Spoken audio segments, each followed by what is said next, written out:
Good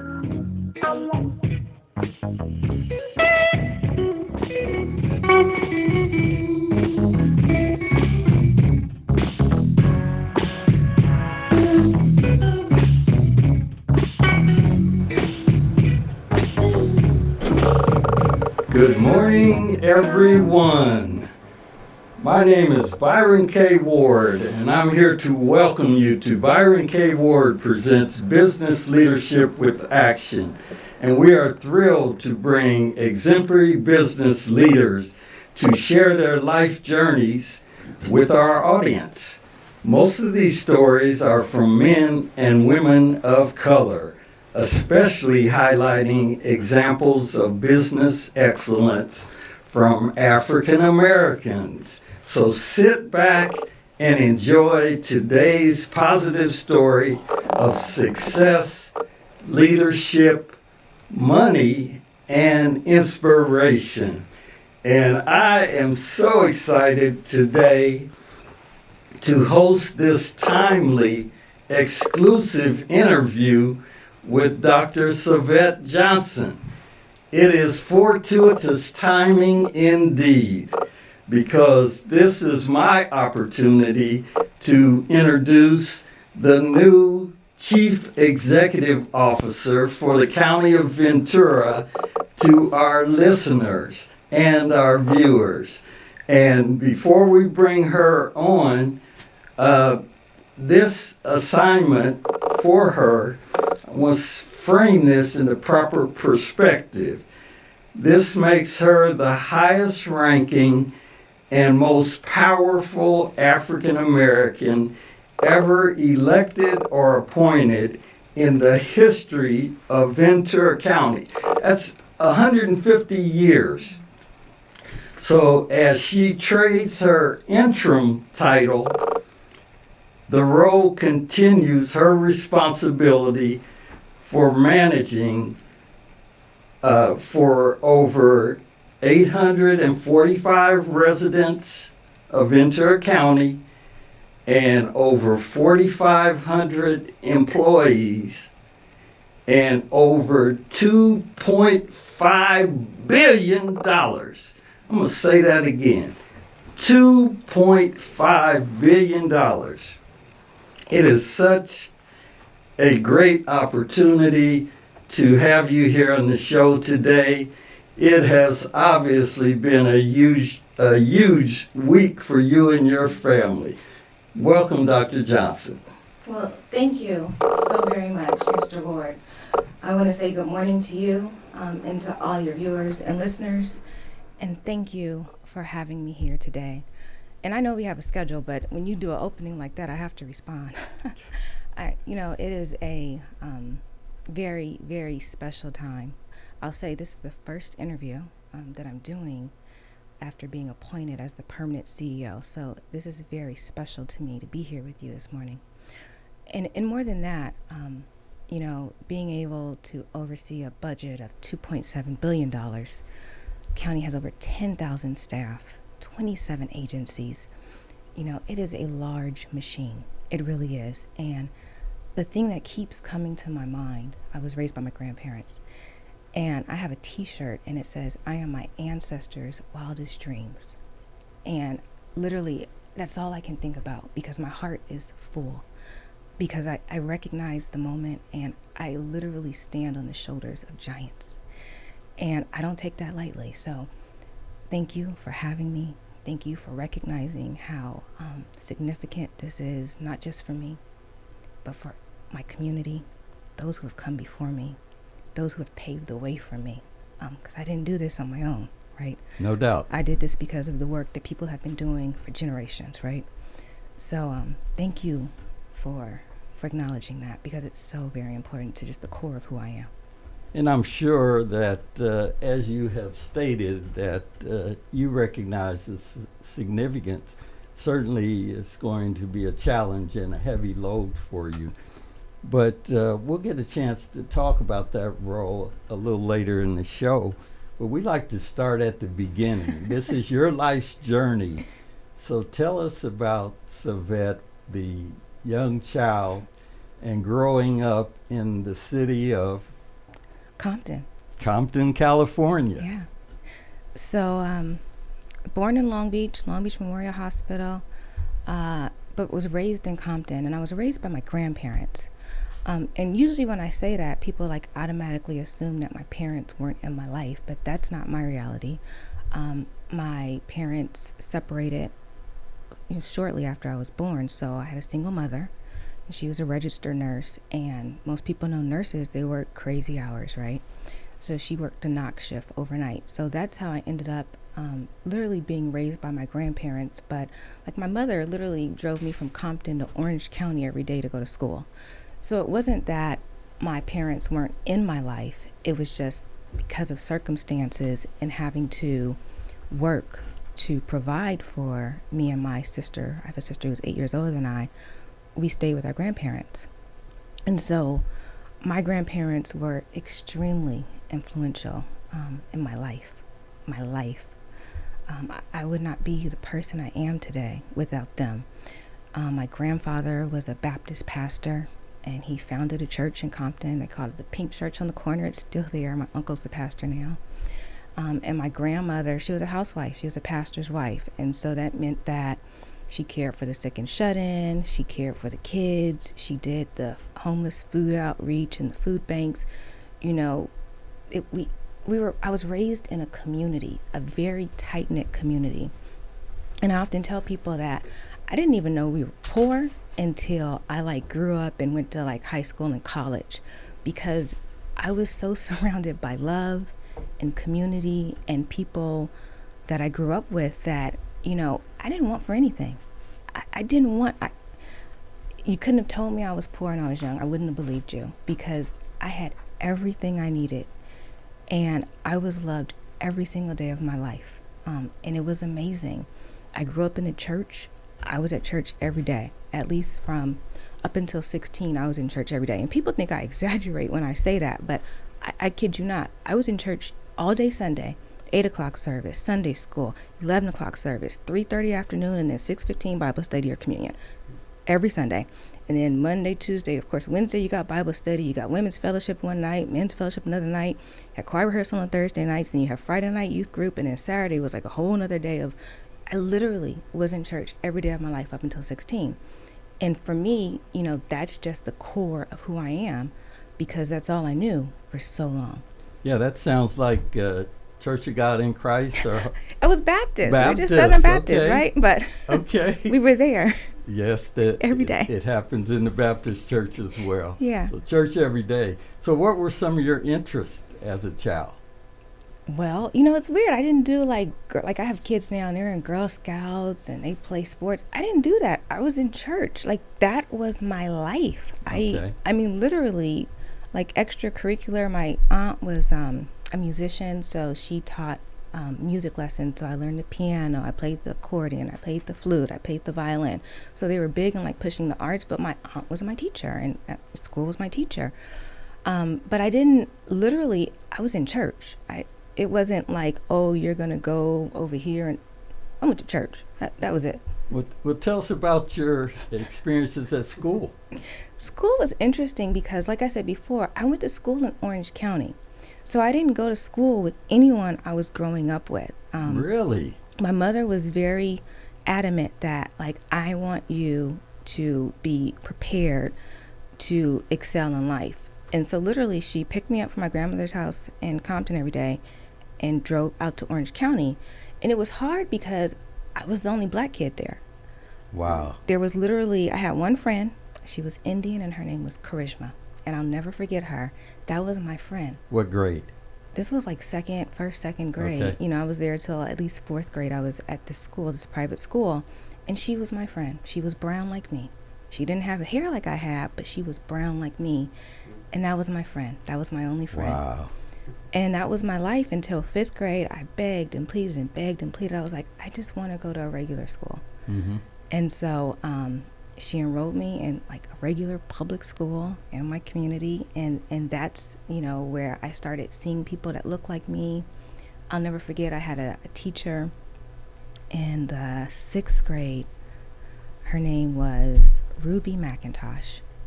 And she was a black woman. and she loved me. She saw me. And I can't even explain what or why she saw me, but she did. And when I tell you she loved me, and she was what I needed at that time. Because I had my grandmother, but my grandmother was much older. Mm-hmm. And my mom was always working. So I didn't have like a mom there every day, right? Because she was working. She was making sure that I had everything I needed financially so that my grandparents could take care of me. And so this teacher, I kid you not, I would go to her house on the weekend sometimes during Christmas break. I knew her whole family. She would come over, talk to my grandmother. She had permission, and she loved me. And that was, for me, so critical at that time in my life. And it planted a seed. And it was really of, always give back, because representation matters. It takes a village. It takes a village, but you need to see people who look like you. Yes. To know that you can do that, to understand that, there's a whole world out there and you can be capable of anything, but you need to see models that look like you to understand, oh yeah, I can do that. Outstanding. So that planted that seed in 6th grade, because that's when I met her. And so 6th, 7th, 8th grade, I was at that same school and we remained very, very close. And so that was a critical juncture for my life, having that teacher, that mentor, that person who just saw me and who just loved me and who took me under her wings and encouraged me, like, you do anything you want to do. You can do it. Tell us her name again. Her name is Ruby McIntosh. She's still alive. I'm still in touch with her. This is a shout out to you, Ruby McIntosh. You mentored the current chief executive officer of the County of Ventura. Yeah. Does she know that? I haven't, this has been a whirlwind of a week. So I don't even think I've digested everything that's really happened, because I was worked to work Wednesday, Thursday, Friday, and then today I woke up and I came here. So I haven't had time to just sit at all yet. And I need to do that, and I will, but I haven't done that yet. You need to let it sink in. Yeah. Yeah, that's outstanding. Now, did you have a subject area that you were interested in as a youth in terms of school? So I have always loved to read, and I don't know what it is, but I can get lost in a book and do nothing but read a book all day. I read a lot of books. I mean, it's pretty crazy. I read a lot of books. So English has always fascinated me, just the English language and how you can arrange things and create poetry and just prose. And so I've always just loved English. I majored in English, actually. I went to UMass Boston. Yes. I majored in English and Africana Studies because I know I wanted to help people. That's something I knew early on. I want to help people, but I didn't know how. I didn't know what that would look like, and that's really evolved over time. But initially, I thought, I'm going to be an English teacher. And so that's why I majored in English. And of course, I knew from the start I wanted to be able to give back to youth that look like me. I wanted to be able to teach them about their history and our very rich history that often, we don't learn about. Yeah. And so I minored in Africana Studies because I wanted to understand the royalty that we came from, so that I can give that back and I can teach our youth that. And so I thought I was going to be a teacher. Okay. That's what I thought. What a transition from aspiring to be a teacher to becoming a public administrator at the highest level. Mm-hmm. And we're going to get back to that, but I want to touch on one more thing before we go on a break. Tell us about your high school briefly. Where did you go to high school? I went to Long Beach, Jordan. I went to Jordan High School. What's funny about my high school is that I joined the choir. Okay. And it was, I didn't know what I was getting into, honestly, but it ended up being like a gospel choir. And so, it was like home for me. It was like home. And, like band and choir, that's kind of something, it's not just something you do for one period. You go there at lunch, you go there nutrition break, you're there after school, before school, you're going to events. So it becomes like this whole family, this whole community where you're nourished. And so high school was fun because I did that. I was a cheerleader. So I was at all the basketball games, all the football games. I still have, one of my friends that I cheered with, we are still like extremely close. And so I built some relationships that I still have to this day from high school. High school was fun. I was at public school, of course. So I was so happy. I was in, they called it, I don't know what they call it anymore, but it was like a gifted program where you take college classes in high school.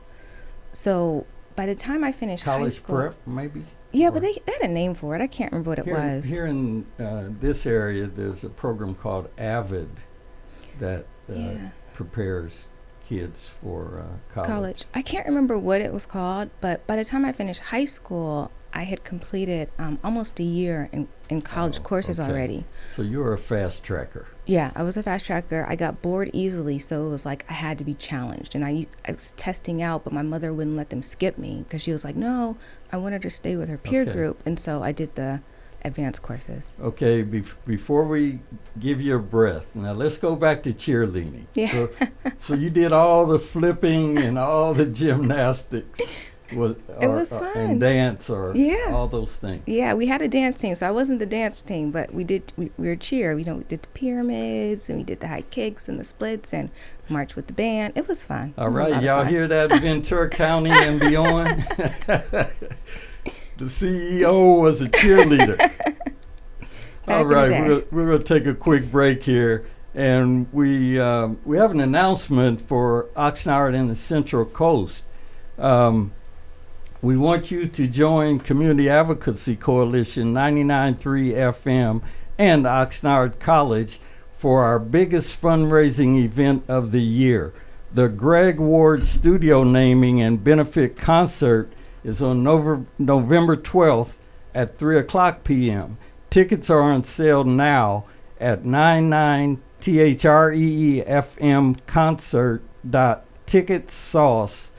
99threefmconcert.ticketsauce.com, and that's TICKETSAUCE.com.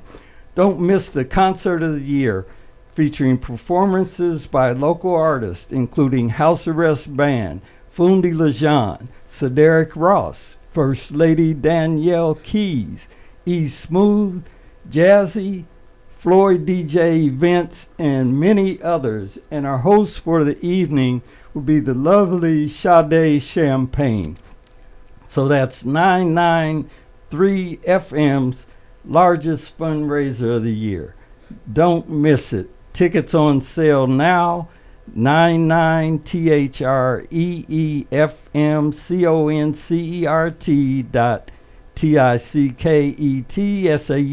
99THREEFMCONCERTTICKETSAUCE.com. Come out and support CAC and 99.3. So I'm Byron Ward, and we're here with the newly appointed CEO for the County of Ventura, Dr. Sevet Johnson.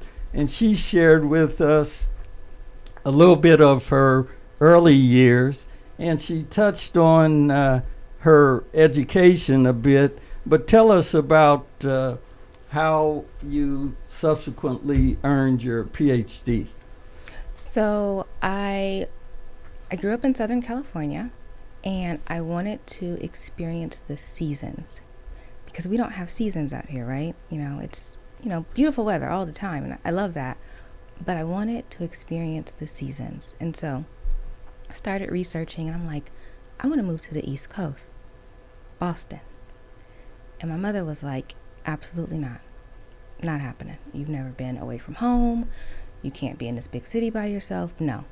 So I don't know what got into me, and I don't even know how I came up with this plan, but I came up with the plan. And during this time, you know how they let the military recruiters on the school campuses during high school to do the Asvab Test to, get your abilities in the military and match you up?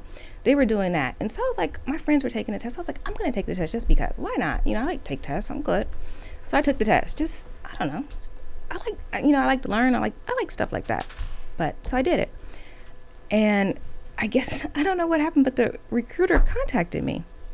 And so my mom is like, what did you took, what, military, what? And I was like, I just took it, I don't know. And then I just started talking to the recruiter, and they just started talking about, like, these are the opportunities, the military can provide you. And I don't know, I was like, I wanted to move to Boston. My mom would not let me. She was adamant, no. And I knew that I wanted something more. And I didn't feel like being in this comfortable, cozy village that I had been raised in, that I could do that. And so we went back and forth, and it was like sort of like a bet. And it was like, okay, because I was 17. I wasn't 18, so I could not sign papers for myself to join the military. She had to sign the papers. Right. And she was like, no. And I was saying, okay, look, if I can get through boot camp, if I can do boot camp, then you have to let me move to Boston to go to school. And because I was going to join the National Guard, so it wasn't going to be full-time, right? It was going to be like the weekend drilling. And if I can get through boot camp, then you have to let me move to Boston. And I guess she was probably like, okay, fine. Because she, in her head, I mean, I wasn't even 100 pounds, okay? So in her head, I'm sure she was like, you are never going to make it through boot camp. So like, okay, let's do this. So she signed the papers. I was still 17. And as soon as I graduated in June. I think it was like July 3rd or something. 17 years old, I shipped to go to boot camp. Went to Fort Leonard Wood, Missouri. I didn't know about Fort Leonard Wood, Missouri, but I learned. Okay. I learned. And that was interesting. Tell us about that. It was charged. I mean, it was charged, racially charged, and it was a different world. Now, boot camp was boot camp in itself, and I'm a rule follower. I like to learn, so I kind of like boot camp. And I know that sounds really crazy. I got in trouble because I used to laugh all the time. And I don't know what it was like, because they'd be hollering at people and dropping, and it was just funny to me, like, why are they being so obnoxious? And so I would laugh, and they'd be like, Hollywood, get down, because they called me Hollywood because I was always smiling. They knew I was from California. So I was so buff, and they like gave me, because I was under 100 pounds, so they had to like pump me up with food and all kinds of stuff to get me. So I was like 130 pounds. I had muscles. I had a six-pack. I was built. I mean, my mom came and saw me. They were like, what did they do to you? And I'm like G.I. Jane, like I can do anything, right? So got through boot camp, went to Atlanta for advanced training, got through that. Again, I like to learn. I like, it's like that was my thing. I was good with that. Came back and I'm like, okay, I did it. Gotta go. And she was like, I can't believe you did it, but I'm so proud of you, and okay. And I went to Boston. Outstanding. Well, having been in the military and gone through that, I kind of had a similar experience. But this isn't about me. But I enjoyed my my boot camp as well. So take us to your PhD, and before we go too deep into your business career, tell us about your family now. You said you have 2 children. I do. And now I don't talk about my family a lot because, I'm a very private person, but I am married. I live in Moore Park. I have 2 daughters. They're 8 and a half, and 11. And they're amazing. My family, they are my biggest supporter. I can have a crazy day. I can have a challenging day. I can have a hard month. And literally, I go home and I'm on the couch and I'm mom. Mm-hmm. I'm mom. That's it. And that's all that matters. They are just a joy. My husband is a huge supporter. And I could be a better wife, I'm sure. Share their names. I don't share my kids' names just because with social media and schools and, your husband? Myron, which is funny because you're Byron. Yes, okay. Byron Johnson. Yeah. Okay, great. So how's the experience being a resident of Moore Park? I like Moore Park. I lived in Kent. When I commuted, when I started working with the county, and you know what, I'm sorry. Let me go back to it really quick because you said, how did I get to my degree? So I went to UMass Boston, got a bachelor's in English, minored in Africana Studies. I did that in about 2.5 years because I had already had a year in credits, and then I just worked. Right. I just worked. I petitioned my dean every semester to go over the max credits, and I was focused. I was rushing to get back because, remember, I was raised by my grandparents, and my grandmother was ill, and I needed to come back to be here when she transitioned. So that was my rush there. Came back, Went to Pepperdine Graduate School of Education and Psychology, got a master's in marriage and family therapy there. During that time, my grandmother passed away. Then I said, you know what? I started working in the field, doing my hours. You have to do like 3,000 hours before you can get licensed.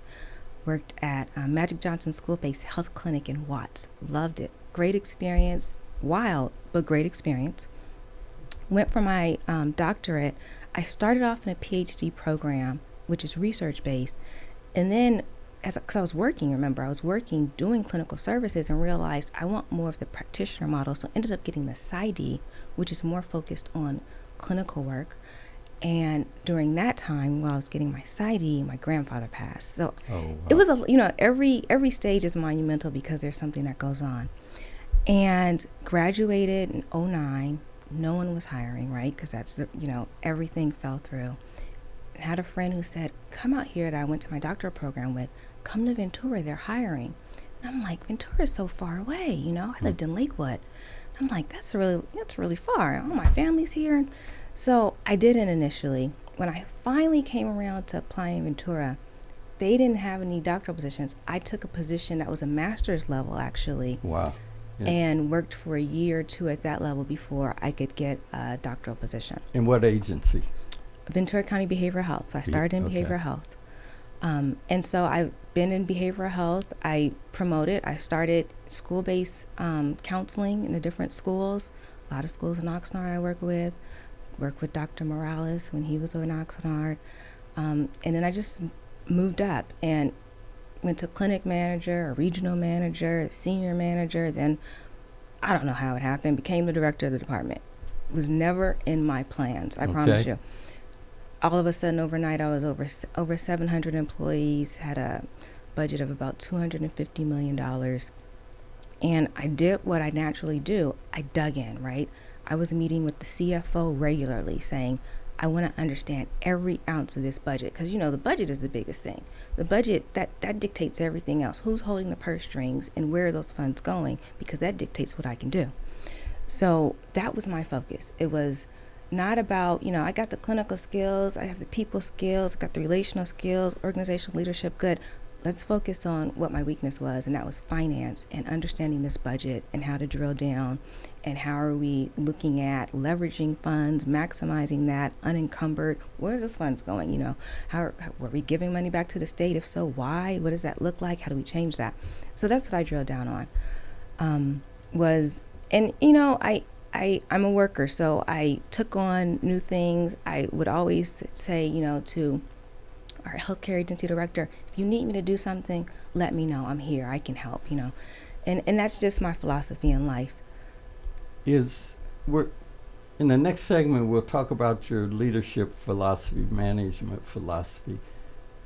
But what do you think was the greatest skill set?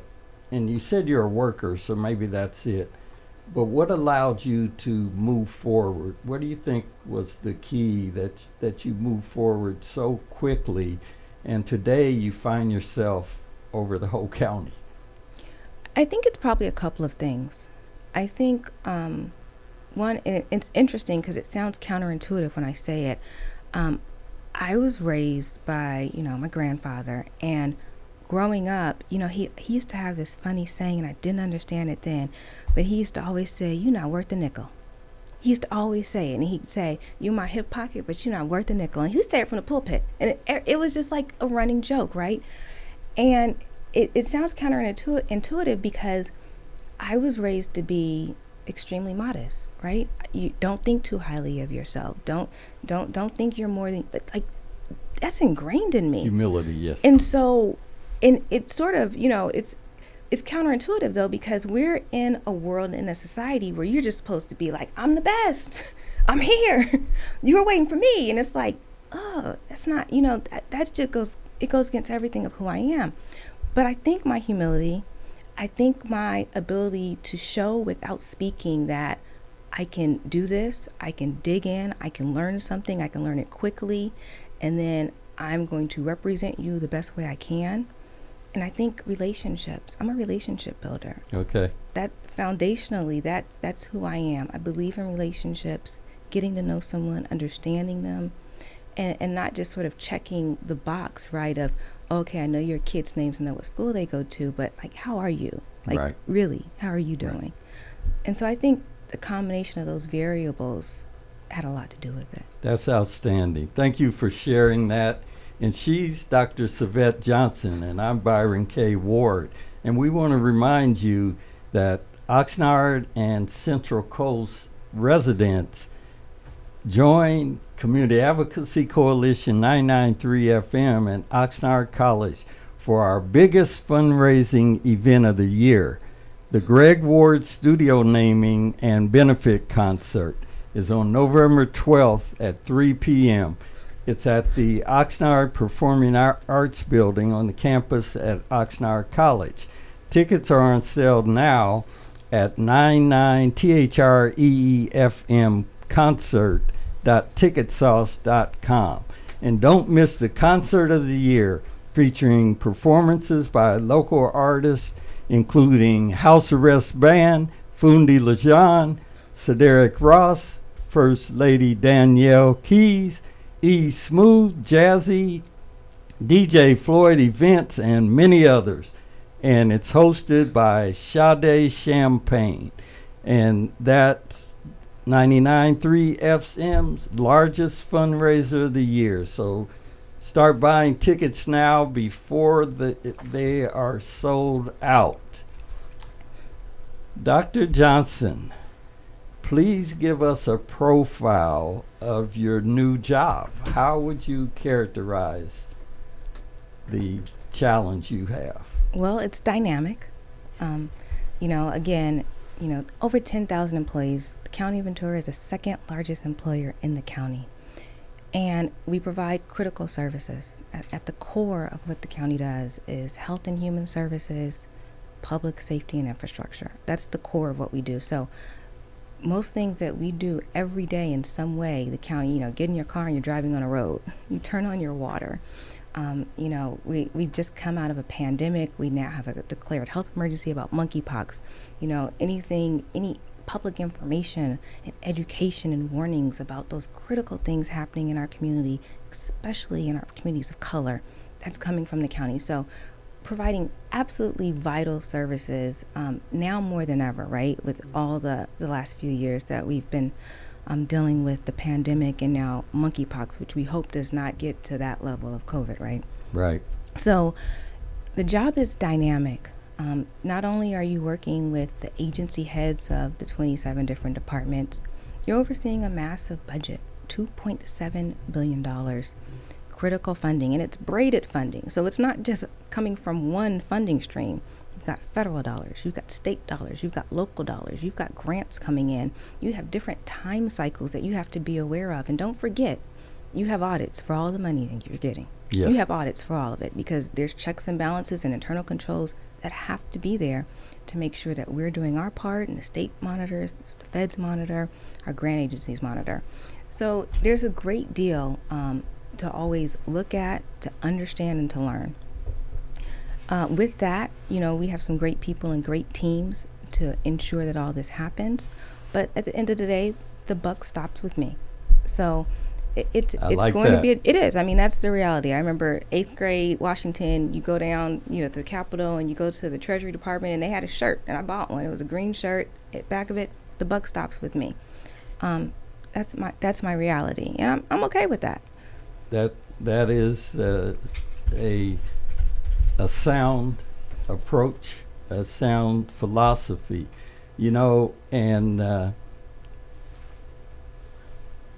because you have that awesome level of responsibility, the Ventura Star lists the salary for your position at $335,554 annually. Mm-hmm. That likely makes you the highest paid African American in a public entity in the region, male or female.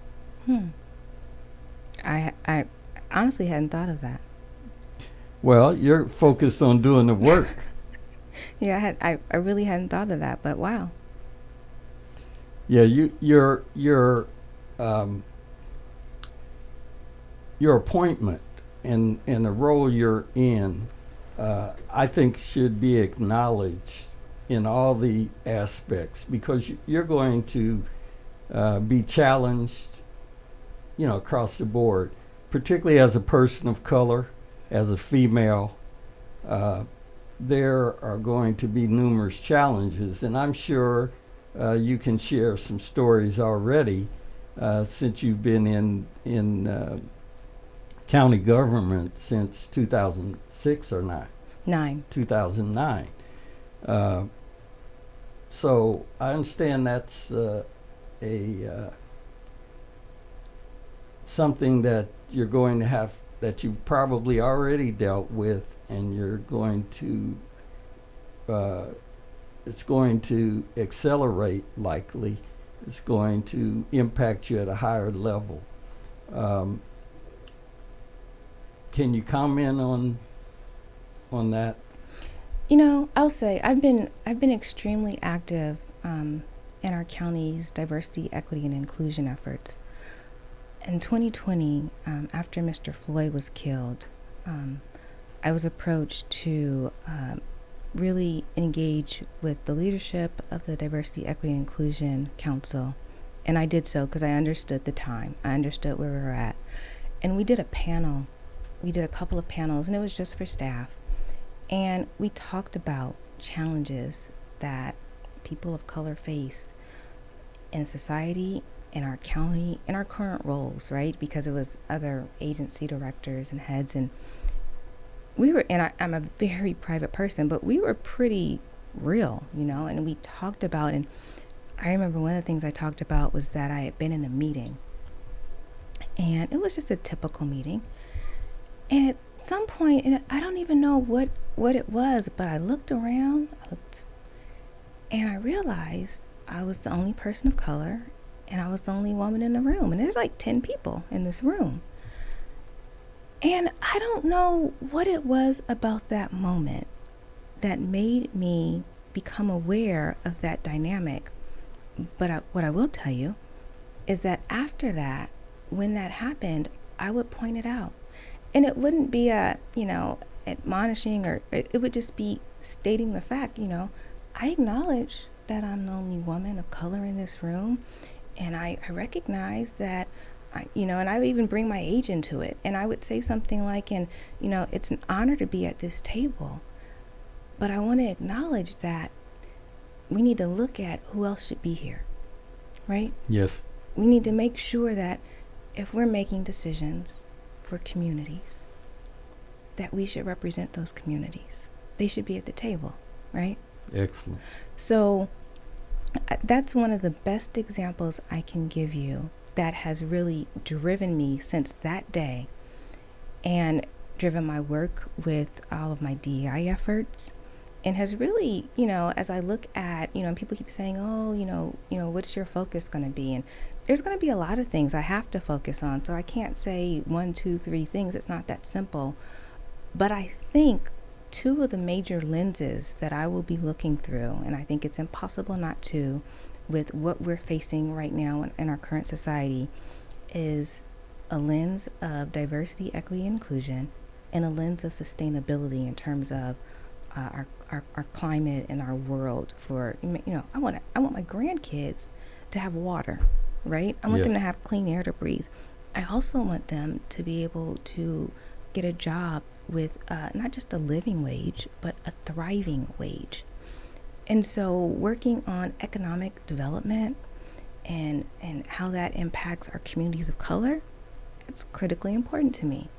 More than that, it's looking at our education system and talking and working with our education partners and understanding what are the programs that we should be bringing to our county so that we're feeding some of the high wage industries that we have here, and talking to our business partners and understanding, so what is your forecast for the next 10, 20, 30 years for this industry? And then going back to our education partners and saying, okay, so this is what I'm hearing from our business folks, and what can we do to have programming so that our residents here don't have to go to another county to get education, and then we hope and pray that they come back, right? Right. Because right.